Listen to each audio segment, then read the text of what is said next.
আসসালামু আলাইকুম গাইস, আজকে চলে এসেছি চাল কুমড়া রেসিপি নিয়ে। সো এখানে ঝুড়িতে একটি চাল কুমড়া নিয়েছি এবং সাথে নিয়েছি হলুদ মরিচ যেটা লাগবেই, আর অন্যান্য উপকরণ সমূহ।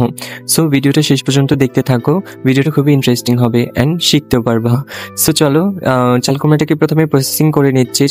চাল কুমড়ার ছোকলাগুলোকে ফেলে দিচ্ছি এবং চাল কুমড়োগুলোকে টুকরো টুকরো করে সাইজ মতন কেটে নিচ্ছি। আমি টুকরোগুলো একটু বড় রেখেছি কারণ মুরগি দিয়ে রান্না করব, আর মুরগি দিয়ে রান্না করার সময় যদি ছোট টুকরো করি তাহলে এগুলো গলে যাওয়ার সম্ভাবনা থাকে।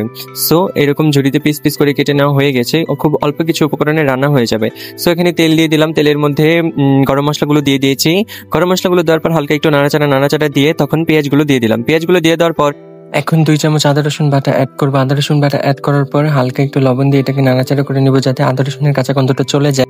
সামান্য একটু পানি দিয়ে এটাকে 2 মিনিটের মতন কষিয়ে নেব। কষিয়ে নেওয়ার পর এখানে 2 চামচ হলুদের গুঁড়ো এবং 3 চামচ মরিচের গুঁড়ো অ্যাড করবো। আমি ঝাল বেশি খাই, তোমরা চাইলে কমও অ্যাড করতে পারো। দেন এখানে এটাকে হালকা একটু পানি দিয়ে এটাকে কষিয়ে নিতে হবে। অ্যান্ড তারপর যখন তেল ভেসে উঠবে তখন আবার পানি দিয়ে আবার এটাকে কষাতে হবে। আমি এভাবে 2-3 বার কষিয়ে নিই যাতে মশলাটার থেকে এটার ফ্লেভার এনহ্যান্স হয়ে বের হয়ে আসে। এরপরে এখানে চিকেন অ্যাড করে দিচ্ছি। চিকেন অ্যাড করার পর এটাকে ভালোভাবে কষিয়ে নিতে হবে। কষিয়ে নেওয়ার পর এখানে 2টা শুকনো লঙ্কা অ্যাড করে দিলাম। এরপরে এখানে চাল কুমড়োগুলো অ্যাড করে এটাকে উল্টাপাল্টা নাড়াচাড়া দিয়ে এদেরকে ভালোভাবে মিক্স করে ঢাকা দিয়ে দিতে হবে। ঢাকনা দিয়ে দিলে এটা পানি ছাড়বে। পানি ছাড়ার পর এটা নিজে নিজেই হাফ সিদ্ধ হয়ে যাবে। হাফ সিদ্ধ হয়ে যাওয়ার পর প্রয়োজন মতন ঝোল অ্যাড করবো, বা তোমাদের প্রয়োজন মতো তোমরা পানি অ্যাড করে নিতে পারো।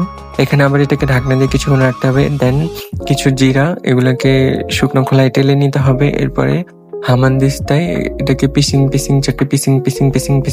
করে এটাকে গুঁড়ো করে নিতে হবে। এরপরে তরকারির উপর দিয়ে ছড়িয়ে হালকা একটু নাড়াচাড়া দিয়ে শিখে করে নিতে হবে। এটা ফাইনাল লুক। এখন চলো খাওয়া যাক। এখন খেতে বসেছি। আমার নিজের প্রশংসা নিজে কি করবো, বা অনেক ভালো হয়েছে। Thank you guys, thank you so much for watching.